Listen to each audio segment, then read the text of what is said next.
So bali yan sir, yan, hindi pa siya naka-start yung makina, ngayon i-start ko. Dito, ano mo dito, tutok mo dito. Yan, start ko Yan. 0.2 lang yung ano, wala pa nga 0.2. Dapat ang reading niya 0.25, 0.25. Wala yun. Ang baba. Tapos kapag pinatay ko yung makina, ayan, tutok mo dito. Off ko yung makina. Ayan. Tapos drop agad yung pressure. Ulit na natin, start natin ulit. Tapos start.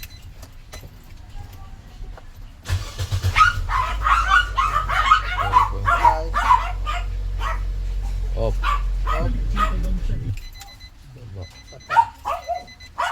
Yan. Kaya siya hard starting kasi yung pressure hindi nagbi-build up. Hindi nagbi-build up yung pressure dyan sa fuel pump. So ayan, fuel pump nga yung may problema kapag ganyan. Dapat kasi kapag pinatay mo yung engine, yung pressure mag-i-stay. Ito hindi nag-i-stay. Ayan, so ayan yung problema. Ayan sir, bali hindi babagsak yan. napalitan na yung ano ng fuel pump. Para hindi ka mag-start.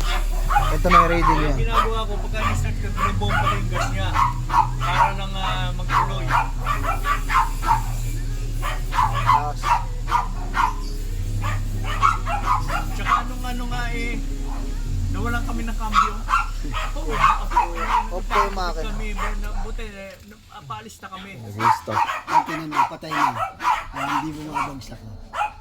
Ang cambio kong gano'n dire-diretso.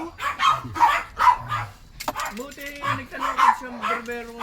Start. Yung mekaniko na po pwedeng, sabi naman ng mekaniko, madali lang yan, tinignan siya una, wala naman. Nung ikinambyo niya, natanggal ho. Doon Start. kami nahirapan doon sa pag-angat ng Tapos,